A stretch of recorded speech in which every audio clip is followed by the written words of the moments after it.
Have you ever wondered how your grandparents survived the Great Depression without a single trip to the grocery store?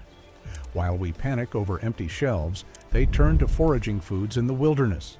Foods so common, you probably walked past 3 of them just this morning. But here's the thing, most of this survival knowledge died with them. What if I told you that in the next 15 minutes, you'll learn 20 foods your grandparents counted on to survive? The Mighty Acorn. We begin with the humble acorn tumbling from the great oak. To us, it's a novelty, a symbol of fall, squirrel food. To Grandma, though, it was the sound of flour being made. She even had a thing against us kicking them along the path. Here's the thing, our grandparents were the only ones who knew about the true potential of an acorn. They knew that while an acorn straight from the tree could pucker your mouth tighter than a lemon, it was a treasure chest of calories and fats waiting to be unlocked. The secret was in the tannins. My grandparents would gather sacks of them, their pockets bulging like hopeful chipmunks. Then came the ritual: cracking, grinding, and the endless rinsing in cold stream water, leaching out the bitterness until what remained was a sweet, nutty meal that could be eaten directly or used as flour. It was survival, yes, but it was also the deeply satisfying taste of self-reliance, of transforming the unpalatable into sustenance with nothing but knowledge and perseverance. As the last crumbs of that acorn bread were wiped from the table, the conversation would often turn to other treasures hidden in the dirt, leading us to a plant with leaves so big that you could use them as a hat in a summer shower. Burdock. If you've ever needed proof that the best things in life are hidden, burdock is your proof. With leaves as broad and crinkled as an elephant's ears, it shouts for attention above ground, all while keeping its secret buried deep below. Grandpa could point out the burdock's massive leaves from anywhere, but it would never end there. With a grin, he'd get out his trowel, and what followed was a battle of wills with the earth, a tug of war that often left him breathless and mud-spattered.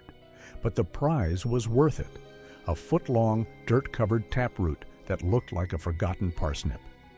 After a good scrub in the rain barrel, he'd peel it with his pocket knife. The crunch was audible from feet away. This is the wild equivalent of a potato. Calorie for calorie, it was a match. It's the kind of food that built foundations that stuck to your ribs through a long day of labor. In their wisdom, our ancestors saw fuel buried underneath the soil: rose hips. Long before emergency packets, there was Grandma's rose hip syrup. While the delicate blossoms were a thing of springtime beauty, it was the red hips that followed in autumn that she truly needed in her kitchen. During the war, when citrus fruits were a distant memory, governments actually encouraged children to gather rose hips. Why? Because they pack more vitamin C than oranges, gram for gram. But Grandma didn't need a government circular to tell her that. So she'd slice each hip in half with a careful thumb and meticulously scoop out the irritating, itchy seeds. The remaining fruity flesh went right into a pot, boiled down with a little precious sugar into a thick, tart crimson syrup.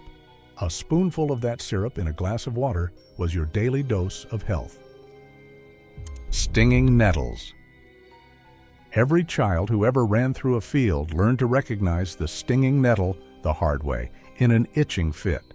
That sharp, tingling agony was Mother Nature herself. I hated them. Well, that was until my grandparents created something unforgettable from it. They somehow created dinner. Nettles are just misunderstood, Grandpa would say, as he'd snip the tender tops with a leather glove on and his trusty shears.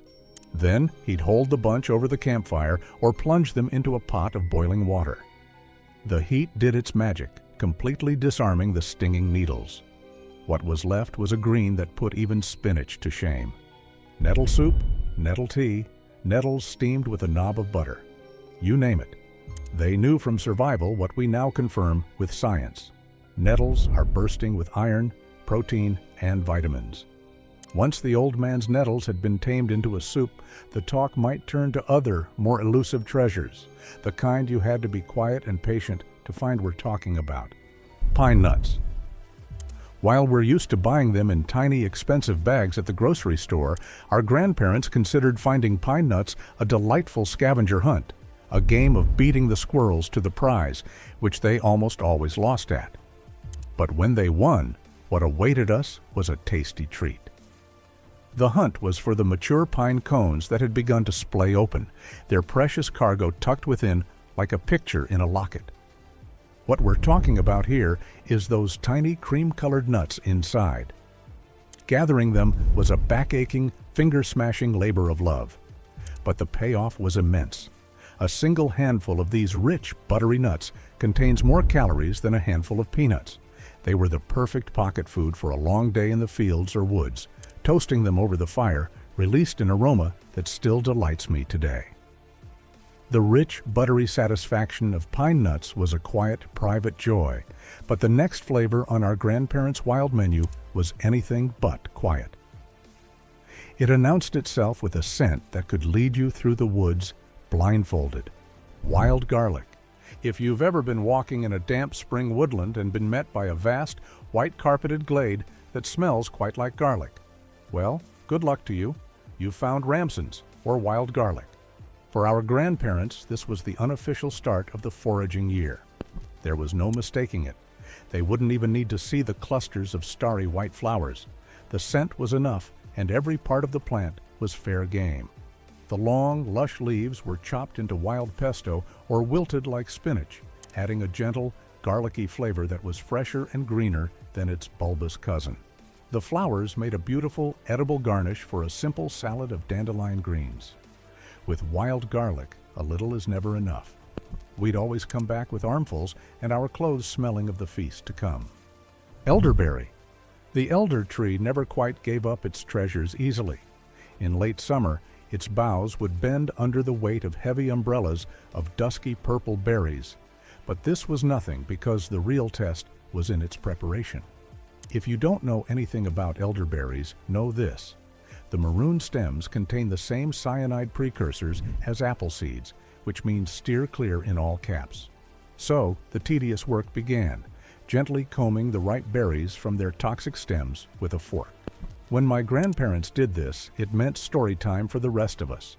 Simmered with sugar, those berries became a syrup so deep and complex it was like swallowing velvet. This was their arsenal for cold and flu season. A shot of elderberry syrup was the first and last line of defense. It was medicine and dessert in one, a potent reminder of nature's power to both challenge and heal. Dandelion. To the perfect lawn enthusiast, the dandelion is a scourge. To our grandparents, it was a splash of sunshine you could eat. From the moment its first yellow head poked through the soil, it was on the menu. With this plant, nothing was wasted. The youngest, palest leaves went into a spring tonic salad, absolutely bitter, to wake up the system after a winter of stored root vegetables. The bright yellow flowers were fermented into a golden, floral wine. Liquid sunshine, they called it. But the most ingenious use came from the root. When times were hard and coffee was a distant luxury, they'd dig the long taproots, roast them until dark and brittle, and grind them. The resulting brew wasn't coffee, not really. It was earthier, bitter, and deeply comforting. Sweet chestnut. There are two types of chestnuts, the sweet, edible kind and the poisonous conker. Our grandparents knew the difference with just a glance. How? Well, from years of surviving off the sweet, edible kind, of course, plus the toxic horse chestnut had fewer, blunter spikes. So, if you're in the wild and on the hunt for chestnuts, watch out for the spikes. The ritual of roasting chestnuts was a cornerstone of autumn when I was a kid. They'd score the hard, brown shells with a knife and toss them in a pan over the fire or directly into the embers. The smell was intoxicating, a blend of wood smoke, sweetness, and toasting nuts. The act of peeling away the charred shell and the inner skin to get to the golden, mealy nut inside was already half the pleasure. It was more than just a snack. It was a chance for the family to gather around, sharing stories and hot, starchy goodness that filled bellies and souls. Fireweed. Fireweed is a plant of hope. It's often the first to colonize land scarred by fire, its brilliant purple spikes a defiant flag of life returning. Grandma would call it nature's phoenix. And she knew that within its tall, showy stem hid a secret cucumber sandwich. The trick was to split the stem and scrape out the pith, a soft, pale green, watery core. This core tastes remarkably like a fresh, mild cucumber. In the early spring, the young shoots, often tinged with red, were also a tender treat. It was a plant that offered different gifts throughout its life: food and a symbol of renewal. The clean, watery crunch of fireweed was like a cool drink on a summer day, but for a delightful apple treat, our grandparents would turn their eyes to the thorny, protective branches of a familiar hedgerow guardian. Next up, hawthorn. If you ever stumbled upon a thorny tree in the hedgerow, laden with tiny blood-red berries, then you're in luck. You've just met the hawthorn.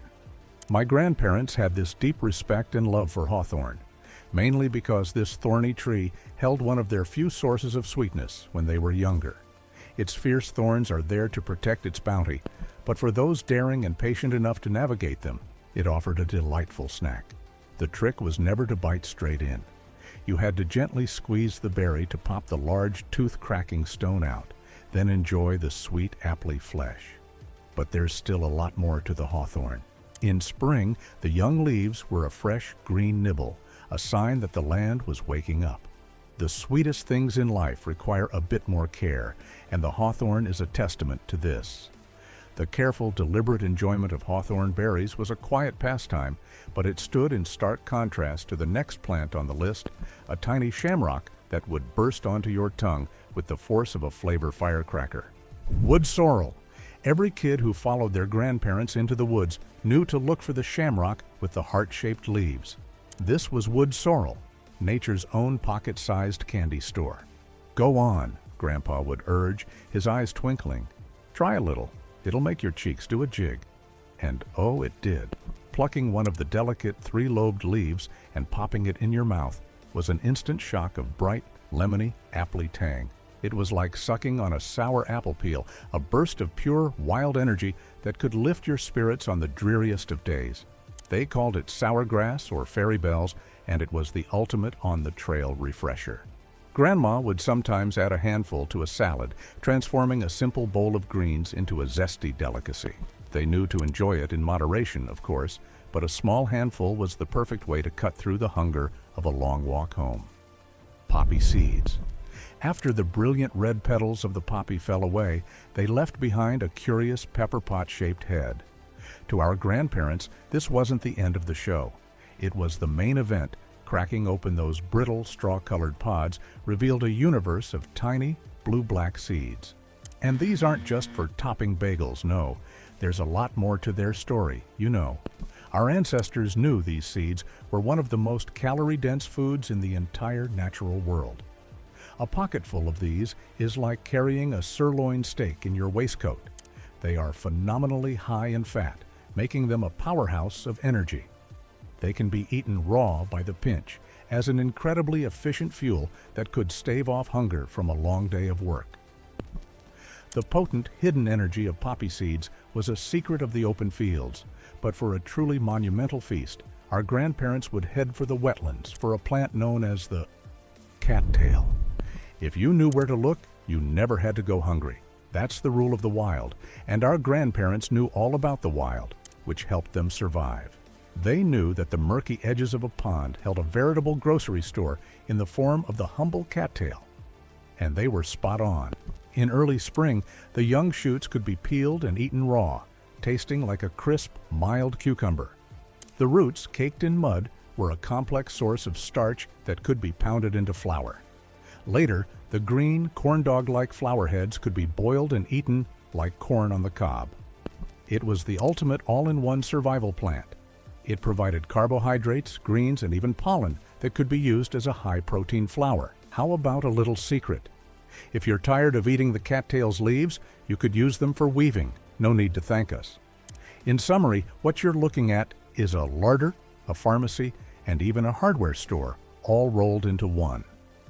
The abundant, all-you-can-eat generosity of the cattail was a lesson in wetland wealth, But back in the dry, snowy woods, our ancestors knew they could always count on a certain evergreen friend for a spot of tea and a dose of cheer. Pine needles. When winter locked the land in ice and snow and the world turned monochrome, the pine tree, unlike everything else, stood defiantly green, a symbol that the forest hasn't yet forgotten us completely. Grandma would say Mother Nature was saving its best medicine for when we needed it most. Well, she wasn't wrong. She'd gather a handful of the long, paired needles, crushing them gently between her fingers to release a glorious, citrusy, minty scent. Steeped in a pot of hot water over the fire, they transformed into a golden, fragrant tea that tasted like Christmas. This is a potent source of vitamin C, a crucial defense against scurvy during long, fruitless winters. It was a tea that warmed the hands, the throat, and the spirit, a bright, sunny flavor in the depth of the dark season. Beech nuts. There was no mistaking a beech tree. Its bark was incredibly smooth and gray, like the leg of some gentle wooden elephant. When I first saw it, it was nothing I'd ever seen. Grandpa taught us all about this weird tree, as well as all about its small, three-sided nuts, nestled in a prickly husk. They were nothing like the plump, satisfying nuts you're used to, like hazelnuts. Instead, they were small, flat, and required some work. Nevertheless, they are a classic forgotten food. You'd sit on a log and crack them open with a rock, patiently picking out the tiny, sweet kernels inside. There was a simple rule passed down through generations: never eat too much of it raw. They contained a compound that could cause a mild upset stomach in large quantities. The solution? You guessed it, a quick roast over the fire. This transformed them into a safe, delicious, and protein-packed snack. Meadow Salsify. Standing tall in the meadows was a flower that looked like a dandelion that decided to reach for the sky.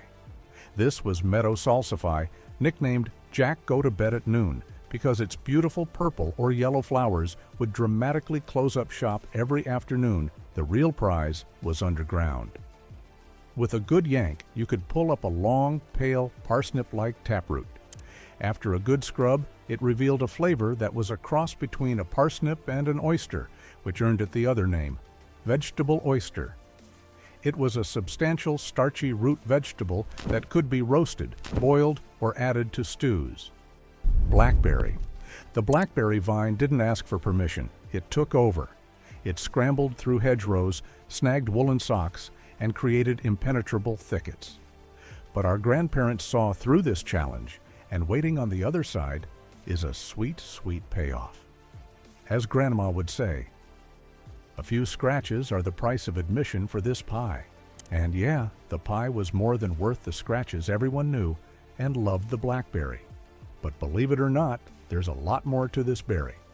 Like how the best berries are found just beyond the first easily reachable ones, or how, after the berries are gone in the fall, the evergreen leaves can be harvested.